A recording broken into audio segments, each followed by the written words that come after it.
Hello, everyone. So we will start this session now. First of all, welcome everyone to this fourth masterclass, GFA Monitor Masterclass on smart material choices. This masterclass will be recorded and shared afterwards, so you can all visit it or share it with your colleagues, etc. We're so happy to see that so many people signed up. We have had almost 450 signups for this masterclass, which is the record so far. So really happy about that. And please write in the chat where you're from. So just to start, my name is Christina. I'll be hosting this session. I work as Head of Innovation and Academy here at Global Fashion Agenda. So I'm in charge of everything we do with education and innovation, and we have several programs amongst that. And one of them is also masterclasses, which is this one. And great to see you're active in the chat. Hello, everyone. Before we dive into today's theme, smart material choices, I just want to mention something that I can proudly say we are all working really hard on at the moment here at GFA, which is the Global Fashion Summit, Copenhagen edition.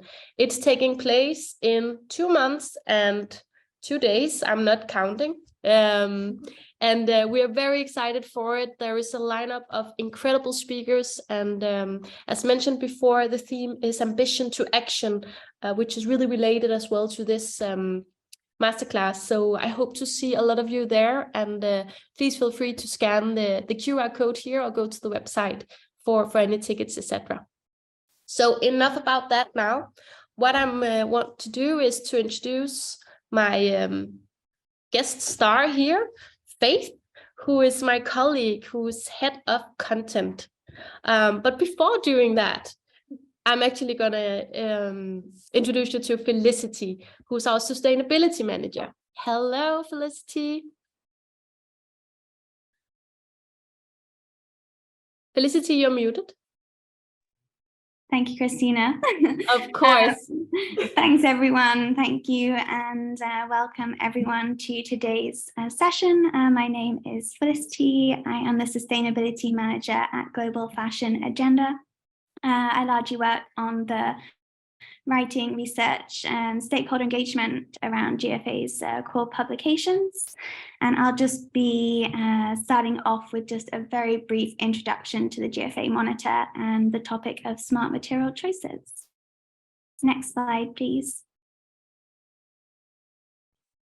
Great, so last year we launched our first GFA Monitor publication, and this was really intended as an industry tool to guide fashion leaders towards a vision of a net positive fashion industry. Now, we define that at GFA is an industry which puts back more into society, the environment, and the global economy than it takes out. The GFA Monitor really builds on a holistic sustainability framework actually laid out in our Fashion CEO Agenda publication, really an A to Z on how to take action today. We also believe that the GFA Monitor is a great gauge for industry progress and will continue to do so for years to come. Just to mention that the GFA Monitor is freely downloadable on the GFA website. So if you're yet to do so, please do go and check it out. I'm sure we'll leave the link in the chat during the session. Next slide. Great, so to really consolidate industry guidance within the GFA Monitor, we pulled together over 20 industry organizations to really understand where current industry progress stands, what actions still need to take place, and also what existing tools and programs are available to the industry to really drive forward their sustainability agendas. You can see on this screen all who we engaged. So in the center, we have our impact partners. Each impact partner heads up one priority area. And then below, we have our principal stakeholders who also supported in the co-creation of the GFA Monitor within their respective knowledge fields. Higg also was our data partner for the GFA Monitor, and they provided us with aggregated industry performance data across all 5 priority chapters. and our strategic and associate brand partners supported as a sounding board for the publication, as well as provided best practices in the form of case studies. And just to note, of course, this is only 20 stakeholders here, and as we evolve the work around the GFA Monitor, we very much welcome further industry cooperation. So if you're an industry organization, you don't see yourself on the screen and you'd like to be involved in this work going forward, please do reach us directly. Next slide. Cool. So if you're not familiar with GFA's core publications, our Fashion CEO agenda and our GFA Monitor publications both are built around this holistic 5-priority framework. And these are the areas that we really believe the industry should be taking bold and urgent action on. So I'll just read them out here. We have respectful and secure work environments, better wage systems, resource stewardship, smart material choices, which is what we'll be discussing today, and then circular systems. Next slide. Great, so this is our executive summary. I don't expect anyone to try and read this right now, but just as a visual example of how we've really designed the GFA Monitor. So per chapter, we give context and really define what we mean by each priority area. Then the opportunities which are presented by the industry in working in these areas and the necessary actions we believe the industry should take in order to reach that net positive fashion industry. Great. So today's session is on smart material choices. We've aligned the definition of this priority with that of Textile Exchange's definition of preferred, and that being fibres and materials that deliver consistently reduced impacts and increased benefits for climate, nature, and people against the conventional equivalent. And I'm sure one of our speakers, Megan from Textile Exchange, will further break this definition down in today's session. And so in the GFA Monitor, we break down industry guidance across 4 fibre categories, that being synthetics, plant-based fibres, man-made cellulosic fibres, and animal-derived fibres. And really how within each of those fibre categories can we collectively support industry actors in transitioning to preferred and scaling innovation and overall ultimately reducing production and consumption of virgin materials. Thanks. So also in the GFA Monitor, we drive towards existing industry resources, tools and programs that we really believe will help the industry in reaching this end vision, and also integrate several really interesting case studies providing tangible examples of how industry actors are already driving really amazing work in this space. And next slide. Great. And then just lastly, we also tap into the ever-changing legislative environment and how we can really best prepare the industry for upcoming policy change, as well as I mentioned earlier, we really want the GFA to present a very clear progress measurement. So we include lots of really credible primary data that's already being collected by key industry actors to really present where the industry currently stands. Next slide. Cool. So that's it from me, just a brief introduction before we go into the panel. But just as said before, please do go to the GFA website and you can freely download the GFA Monitor from there. It's an annual publication, so please do go and check it out. Otherwise, handing back over to you, Christina. Thank you so much, Felicity.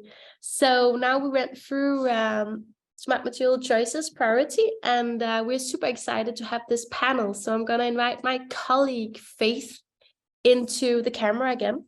And for the new ones that have joined, I just want to say, feel free to write questions in the Q&A or in the chat. And yes, the recording will be shared afterwards and made public on our website. Over to you, Faith. Great. Thanks, Christina. Hey, everyone. It's so good to be here. Thanks, Felicity. So before we go into this panel, it's my pleasure to invite Megan from Textile Exchange to just provide a little bit more articulation on some of these topics from your point of view. So over to you, Megan, and I'll hit the slides for you. Perfect. Thank you very much.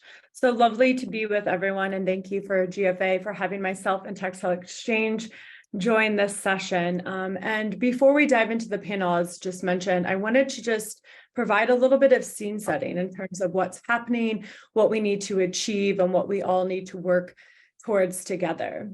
So let's dive in. So on the next slide,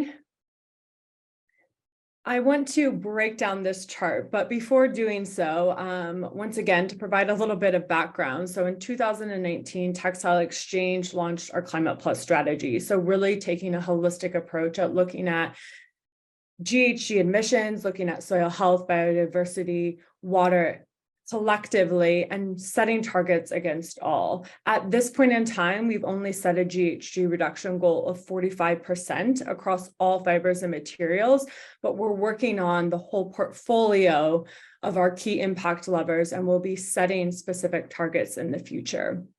So narrowing in on GHG emissions, and not to say that that should be the only area of focus, but when looking at the target set, we took a step back and modeled the actual scenarios in which we could achieve this 45% reduction goal and identified 3 key levers, which I'll talk through in this chart.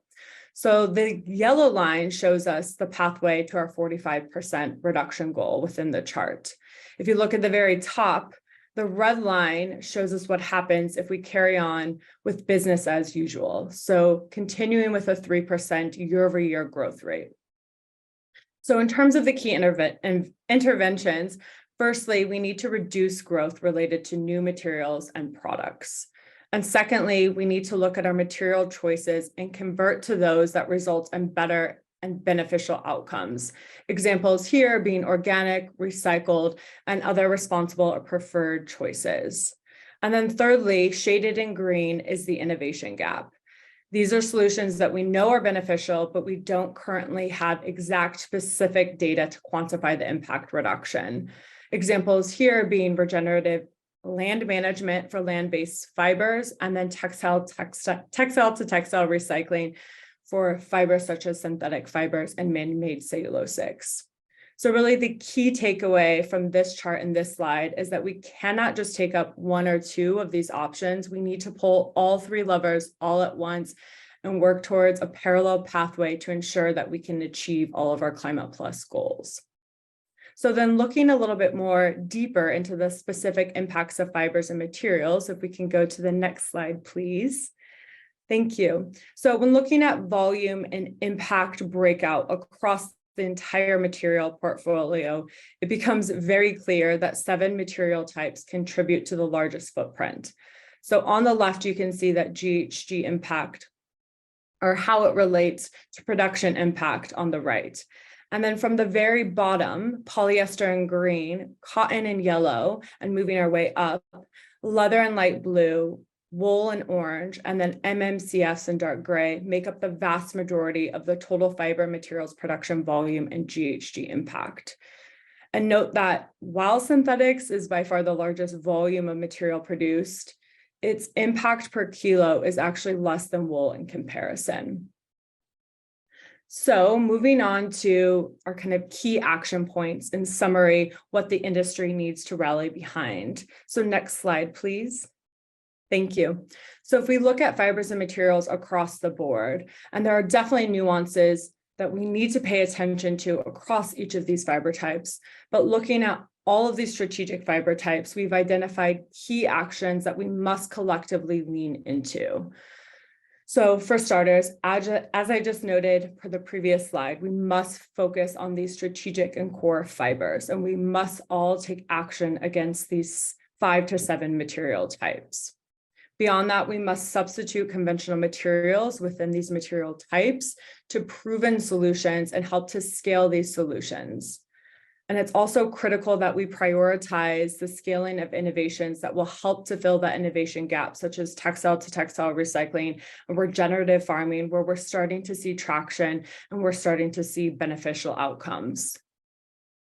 At the same time, as we think about new, innovative, emerging, and next-gen solutions, we must make sure that they are commercially viable and that we take a data-driven approach in vetting these materials. And then lastly, but also most importantly, to achieve our Climate Plus outcomes and goals as a collective whole in industry, we must move the industry from incremental progress to maximizing beneficial outcomes and impacts.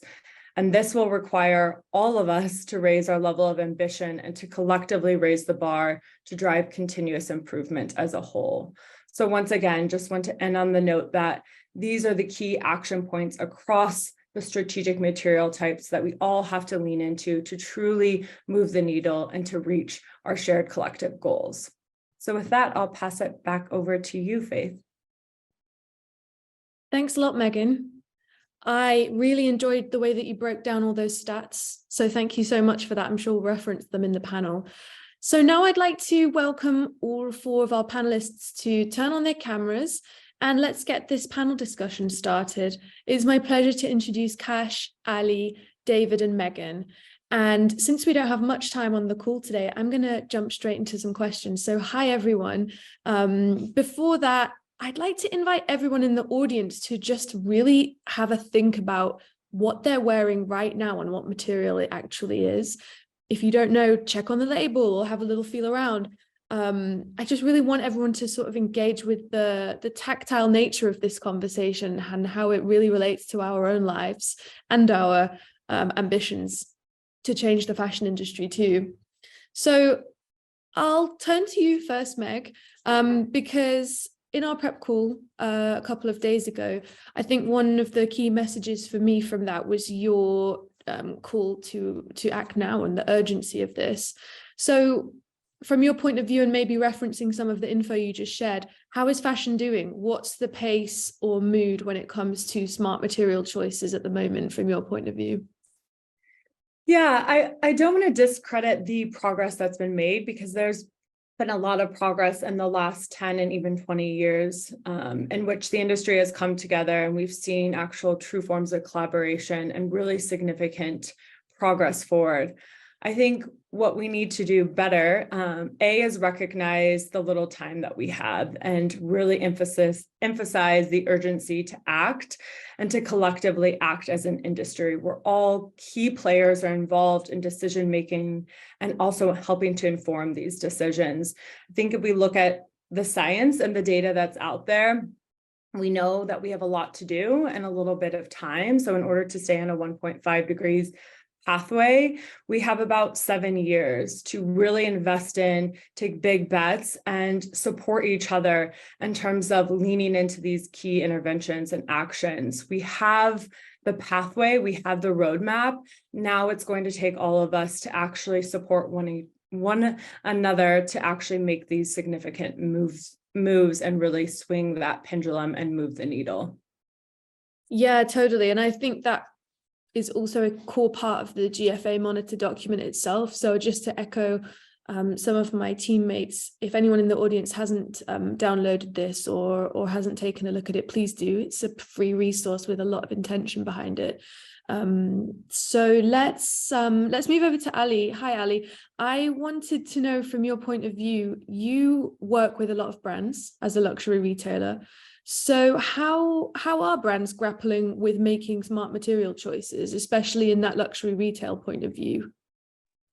Thanks, Faith. I'm really glad to be here. And I would say, Neiman Marcus Group is the parent company of American luxury retailers Neiman Marcus and Bergdorf Goodman. And so it's important for people to understand that less than 1% of our revenue comes from private label goods. And so the perspective that we bring to today's discussion is less about using smart material choices directly and more about the role that we play in what Megan said, which is really scaling luxury brands' awareness and adoption of those smart materials. And so we approach that in 2 key ways.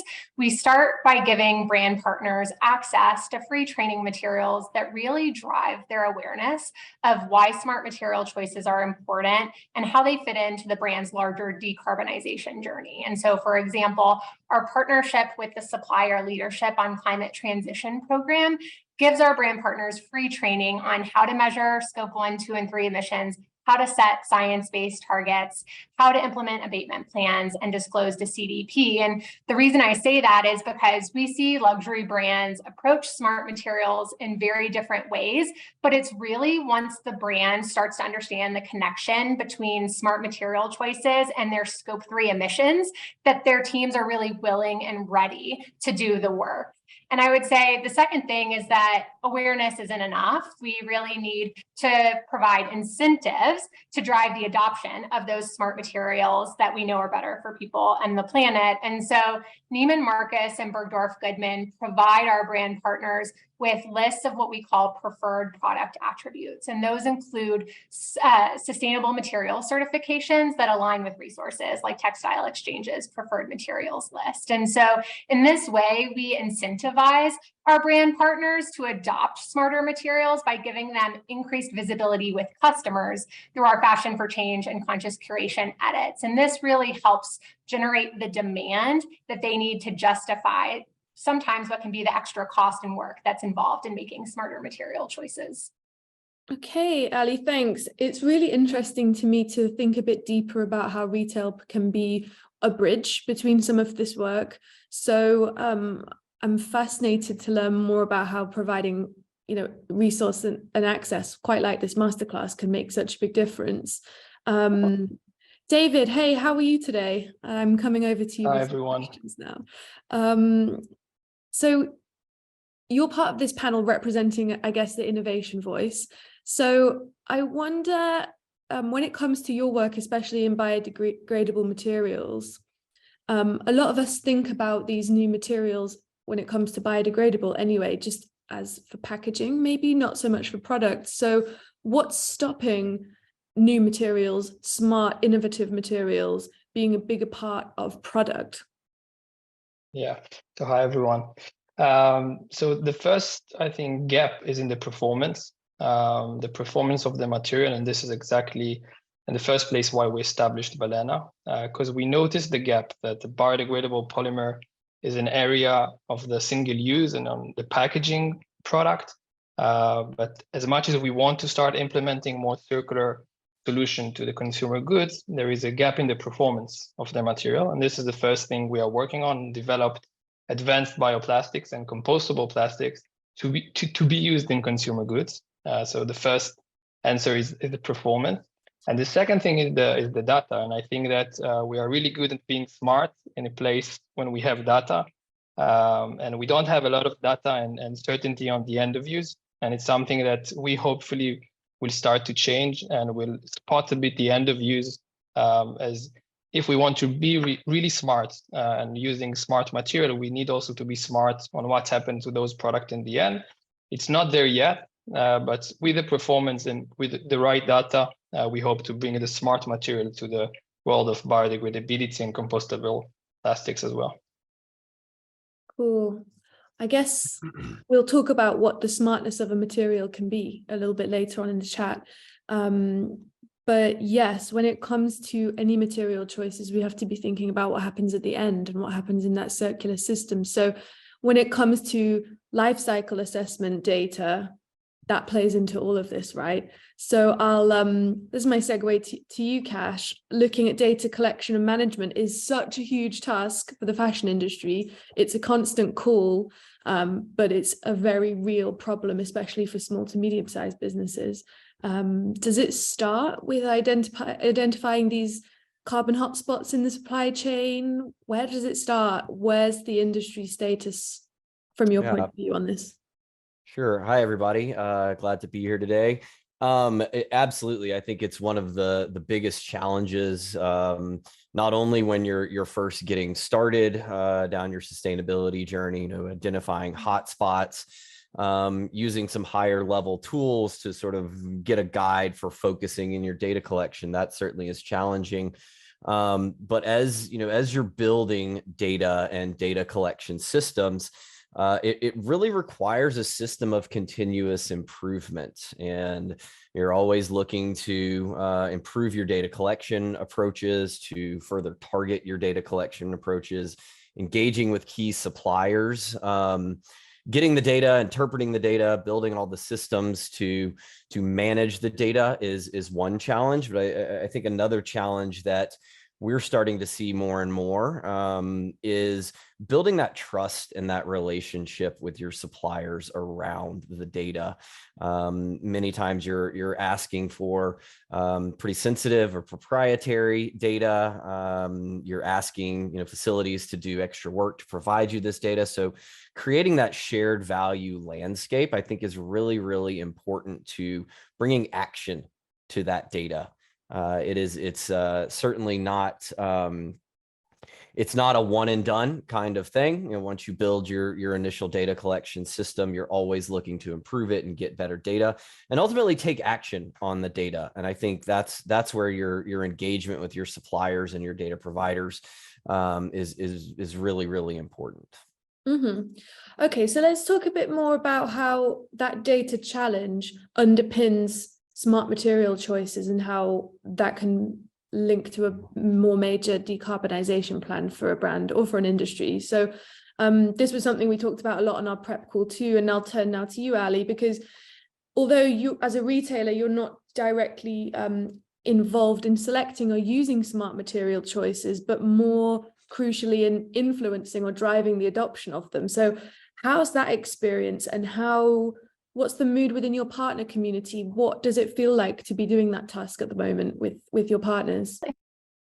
Totally. I think for us, smart materials, to your point, isn't just about the data that's going into it. It's about how you transparently share that data with others. And so smart materials are transparent materials. And I think for us at Neiman Marcus and Bergdorf Goodman, we're proud to be one of the only retailers that's flagging transparent products and brands for the American luxury customer. And so what does that mean to us? I think transparent products mean products that either carry a digital product passport or that are made by a brand that discloses their factory list on a platform like Open Supply Hub. And I think when brands take those steps to advance transparency around their smart material choices, they're also helping retailers, customers, and communities make smarter material choices too. Because if we think about some specific examples, when a product carries a digital product passport, you can attach the transaction and scope certificates related to that sustainable material certification to the product, giving that information to the retailer to then pass along to the customer, right? It helps the customer make more informed purchasing conversations when they can see what factory made the product, what materials went into it, so that they can really hold the brand accountable. And then I think at the community level, something like a digital product passport can tell textile recyclers what materials are inside of the product, whether it's a single material product or a multi-material product, so that they can more efficiently and correctly recycle the garments at their end of life without messing up any of their community systems. So transparency is a really critical piece for us in the conversation around smart material choices. Yeah, I get that. Thanks for painting the picture of how that maps out in your work. Megan, back to you. I really loved your slides. Thanks so much for sharing them, because the different yellow, green, and red pathways make it really clear to me. And we've seen a lot of these and heard a lot of these numbers before.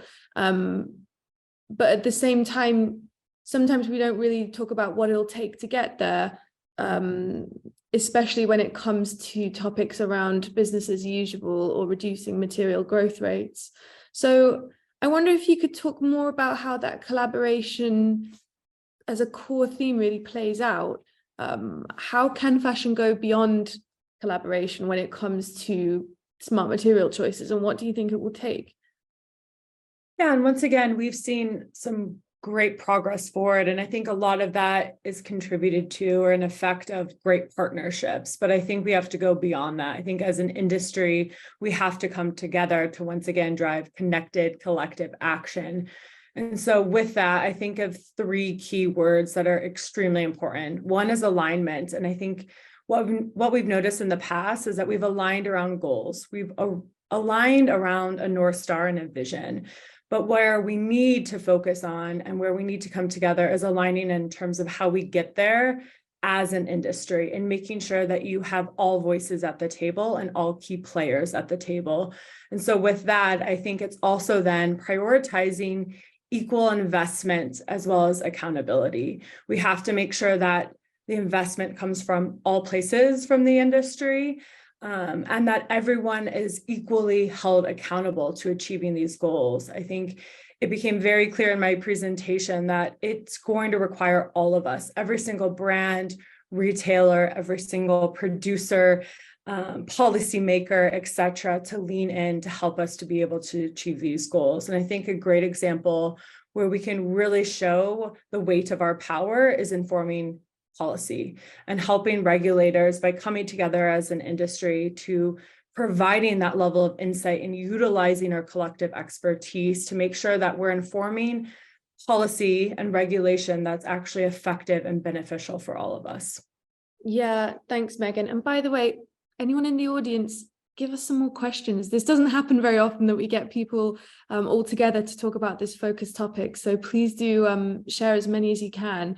But Megan, agree. And that is a perfect segue into the next question, which really leans into the regulatory environment. So I'll turn back to you, Kash, because this environment is changing all the time. I mean, it seems to be dominating so much of the conversation internally and externally when it comes to fashion sustainability right now. So can you tell us more about what shifts you've noticed? Sure. How are people responding to incoming standards? What are these incoming standards when it comes to smart material choices? Yeah, great question. And to build off of what Megan said, I think we're moving from an era of pre-competitive collaboration where a lot of industry groups have come together and set standards and set approaches and pooled resources to get access to more data and to more training resources. And it's been a phenomenal improvement in just the access to that information, and to a common understanding of what the problems are, how we're looking to address it, and what's sort of the next horizon of approaches that we're going to start to see people implementing. We're now moving into this regulatory environment, and we have a really great opportunity to take all this collaborative and collective action and knowledge that we've developed and push it into the policy world. But I also think it's really important to recognize that it does somewhat set up a different paradigm of how people are addressing these things. You're moving from a pre-competitive sort of knowledge sharing approach where we're looking at building data and access and tools into a regulatory environment where you're going to see regulatory and policy pressure. I think the EU and the US are where we hear the most about it. A lot in supply chain due diligence, and of course a lot about scope 3. So as we're transitioning from the collaborative and sort of pre-competitive environments into a regulatory driven environment, I think you're going to see some shifts in strategies. And I think you're going to see, from what we've seen, a lot of interest in moving things forward, but a lack of specific information in a lot of areas. So, honestly, we see a lot of anxiety out there about what's coming next. What is all this data I've been gathering going to be useful for me? Am I going to get in trouble for something that I've said? So I do think we're going to see people becoming more cautious as the regulatory environment takes hold. But to Megan's point, I think it's really important that we all as an industry still try to push the knowledge that we have built over the past couple of decades into the regulatory framework. So I don't think that we're done with pre-competitive or collaborative work. I think it's still really important that we create avenues for making those voices heard and making that information available to policymakers. Yeah, I really like the way that you painted that picture of the previous era and the one that fashion seems to be moving into now, regardless of the topic. But back to you, David, because when we spoke last, you said something really memorable, which was that in the context of your work, we're inventing something that regulation is not ready to regulate, which really resonated with me when it comes to these kind of I don't know, high tech or smart or new materials. So what responsibility do you feel not only to understand the regulatory environment, but to challenge it as well?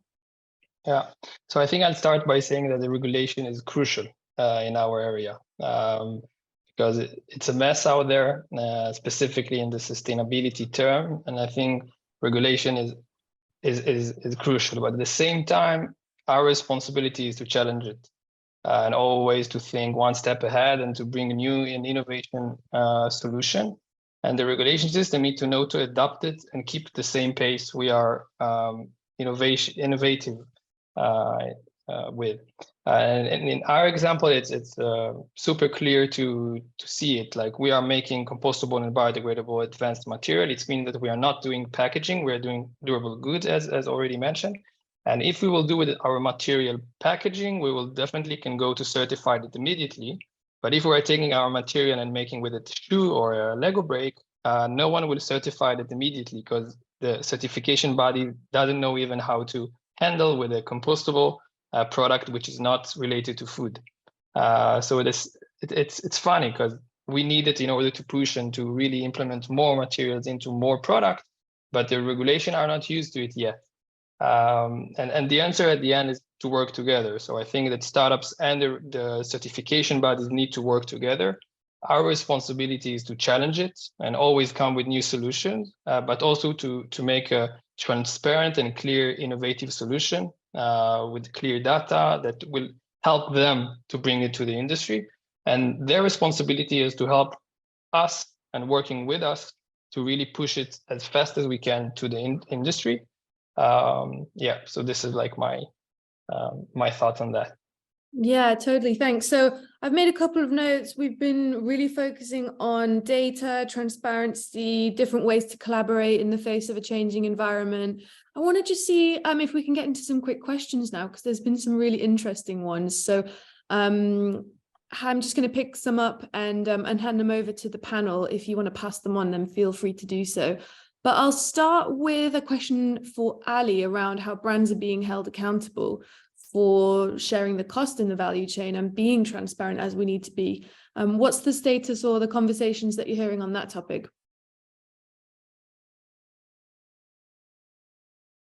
Certifications, as well as approaching sustainability as both social and environmental issues. I think that's one of the biggest approaches that we see making a difference in how brands are held accountable. So for instance, if a brand is only being asked to provide products that are made with sustainable materials or production processes, they may be making those investments at the expense of investments like fair trade or worker premiums or things like that. And so as a retailer, we try to be really intentional when we're encouraging brands to send us sustainable products, that also includes products that carry social certifications that protect workers' rights and benefits and livelihoods as well. So I think by not bifurcating the sustainability conversation into two pieces around social and environmental issues, we can hold brands more accountable to making sure that they're both done correctly. Separating sustainability into two binary categories just doesn't seem to work for a lot of issues that we face. So let's see, I've got another question. I might just hand this one over to Cash. It's also around the resources needed and perhaps the price to pay for this data next to product. We see quite a lot of studies and surveys that consumers are up for paying more, but then sometimes don't pay more for sustainable products. So where does that investment come from? Yeah, that's a great question. And I think it's something that Megan touched on in her first piece is the commercial viability and just the availability of supply is such an important component of this. We see lots of laboratory or small scale material innovations that are really interesting, but are years away from maturity. We're talking about being able to meet the demand of the global fashion industry. You really have to focus on scalability for these products, and I think that the market for paying more for sustainable products currently is limited, like people have identified here. So, integrating sustainability thinking into everyday business practices, looking for those sort of win-win situations especially on the efficiency side of things. Recycling and recycled materials, I think, hold a lot of promise here. So just like, splitting between the social and the environmental side of sustainability can be challenging, ignoring the economic piece of it is also a really, really difficult thing to do.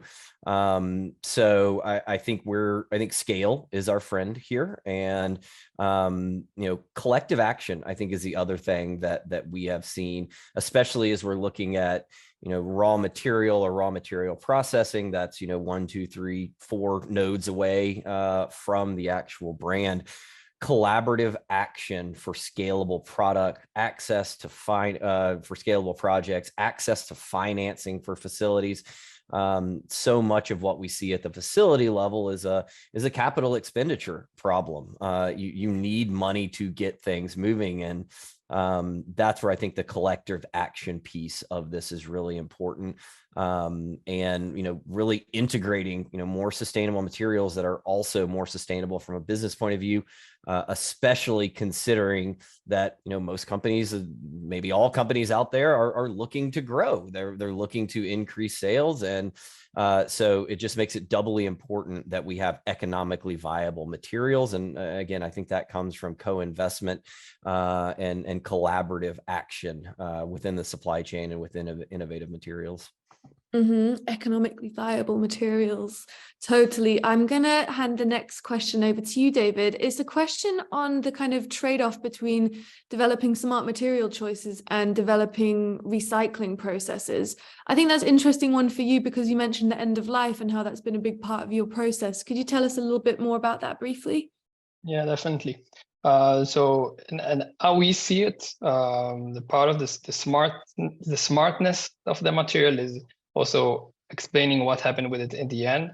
And for example, what we noticed is the biodegradable and compostable plastics, which were mainly in the packaging and single use, most of them needed to be composted in industrial compost. And then if at the end you are providing to the consumer something that is compostable, but without the right infrastructure, you didn't really do anything. And this is exactly why we are pushing to the durable goods, because we feel that in durable goods, you can really build system behind the material that will align with a circular solution. And it's also with a take back program, it's to collaborate with the relevant stakeholders in this circle. But we really feel and know that if we really want to implement a new circular economy model with an innovative material, it will come with a circular solution that will support it. In our case, it's industrial compost facilities that will know to take back those products. With recycling, the same thing. But yeah, the smartness will come also with the collaboration of other stakeholders in the circle that will know to support it. Yeah, okay. So instead of kind of a trade-off between smart materials or recycling, it's kind of like simultaneous or more holistic. Exactly. Speaking of holistic, that was one of the main takeaways from your presentation I got, Megan. So thank you for doing that, because painting that picture is really difficult sometimes. Can you tell us more about farm level certificated fibres in the supply chain? We've got a question here about which standards we can apply. Can you speak on that a little bit? Yeah, of course. And I can point to a specific tool that we have available. So the Preferred Fibers and Materials Matrix, which we provided with a soft launch last year. We're actually launching the entire tool industry-wide this year, so more to come on that.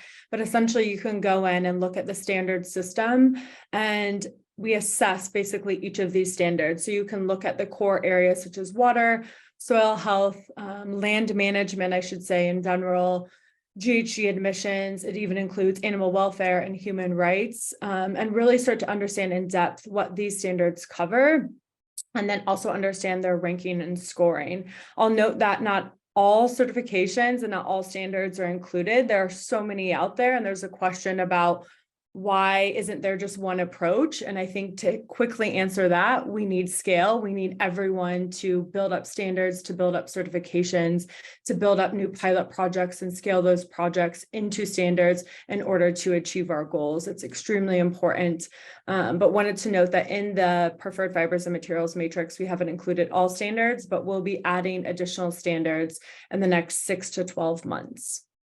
Okay, I'm going to just keep rifling through these questions. Thanks, panel, for answering them so concisely. Let's see. Ali, you commented on your interest in this question, so let's talk about improving low carbon craft production and livelihoods for a just transition. It's something that you mentioned in your previous answer. Could you talk about that from a luxury retail perspective briefly? Which was really, you can't invest in low carbon materials without also asking about a brand's labor practices and certifications as well. So I think that's just a really important thing. And I would encourage everyone, as we continue developing tools, to make sure that the human requirements or the livelihood requirements are also showing up alongside the scores for climate, water, land management, things like that. Yeah, totally. Okay, so Megan, one for you on polyester. Steps that companies can take to move away from this. I'm reminded of one of your slides and a couple of the different pathways. Could you speak to how brands can move away from plastic, and if they are doing? Yeah, and I'm going to weave in another question that I noticed just to kind of Yeah, please do. That's awesome. Yeah. Just to note that I think Cash would agree with this. I think we share a very similar view at our organizations that we shouldn't be comparing materials. We shouldn't be comparing, and when I say materials, different material types, such as cotton to polyester, wool to viscose, etc. We need to look at that material and the specific solutions that address the negative impacts of that material.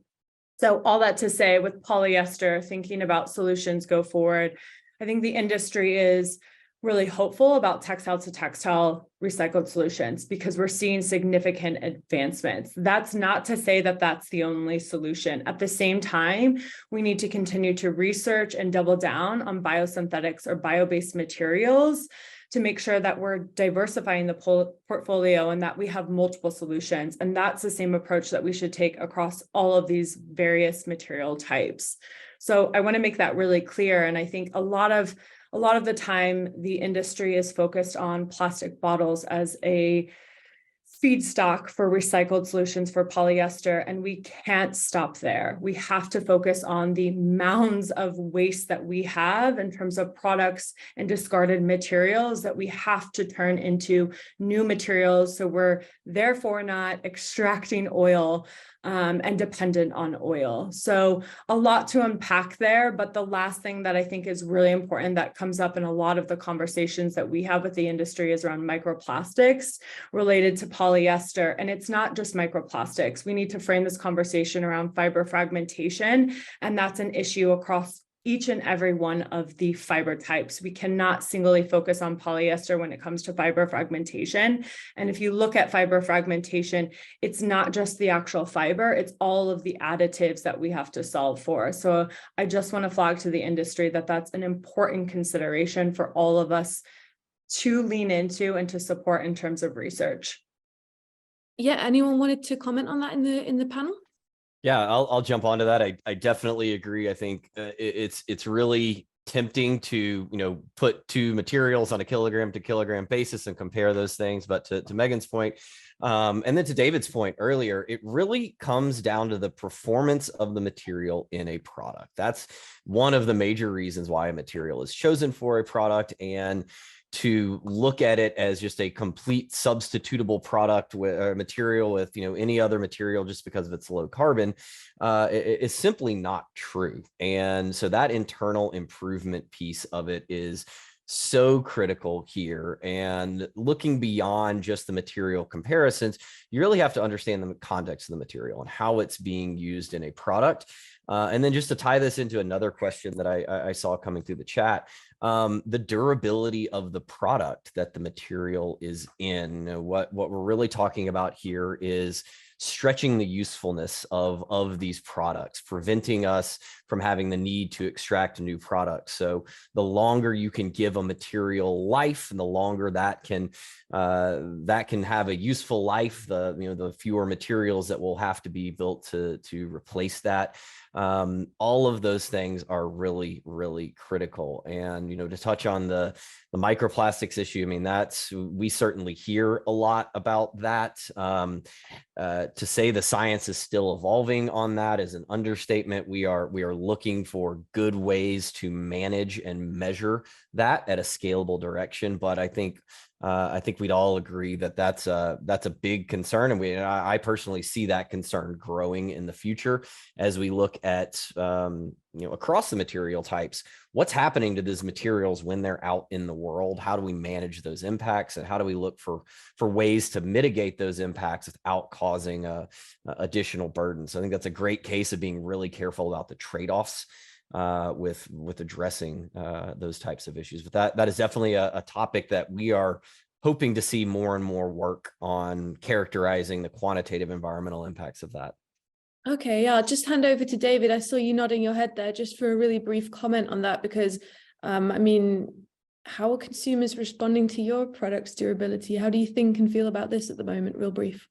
Yeah, so it will also tackle the question regarding the unit economics that Cash spoke about, and when you see where like consumer wanting to pay more for product or material, and we can take Vibram and Gore-Tex as a great examples, is because of performance. And I think that sustainability and sustainable material were in our mind regarding to some field that it wasn't specifically the performance, and to bring a better product. Like, it doesn't make sense, but maybe we can make even a better product with sustainable materials. And like, we are getting asked all the time, you're making biodegradable and compostable plastic, so it will biodegrade on your food and it won't be strong as other thing. And I think this is exactly the responsibility, and to bring the smart material to sustainability, which is first of all to be aligned with the performance that the designer needs, that the brands need, and that the consumer know, and then to be with an innovative and transparent solution that will help the world to be really a better place, and to change the way we are sourcing and using materials. So it's again going to performance, and I believe that this is the solution to bring exactly an even better material than what the consumers and the brands know, with an innovative and sustainable solution. Okay. Yeah, okay, wow. I've been blown away by the depth of insight in the comments. The Q&A has been popping off. The comments have been amazing. Just want to thank everyone for engaging in this topic so well. It feels really nice. And I guess I'm going to wrap up a little bit here now. So thanks to all of the panelists as well for being so concise. I mean, we've packed a lot into this hour, and for me, I just can't stop. I can't really get that red pathway out of my mind that you presented there, Megan. The business as usual, 3% year growth on growth. I mean, a lot has to change for us to reach our goals. And I think that talking about durability, talking about smart material choices in the way we have today is really contributing to perhaps one of the more healthier pathways for the industry. So with that in mind, just a reminder to everyone to check out the GFA Monitor. We've been doing a masterclass every month for each chapter of this document, and next month is our last. There's been so much insight, and that document is like a strategy plan if you're working on some of these topics. So please do check it out. Thank you all so much for this panel. I am going to pass back to Christina, our host, just to round off this hour. So thank you so much.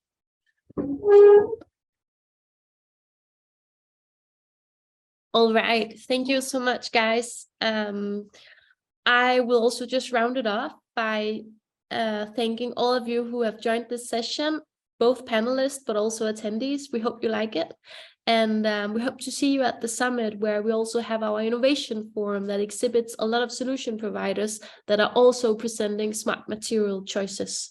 So that will be all. And this presentation or this recording will be available tomorrow at our webpage. All right. Thank you, everyone. Bye.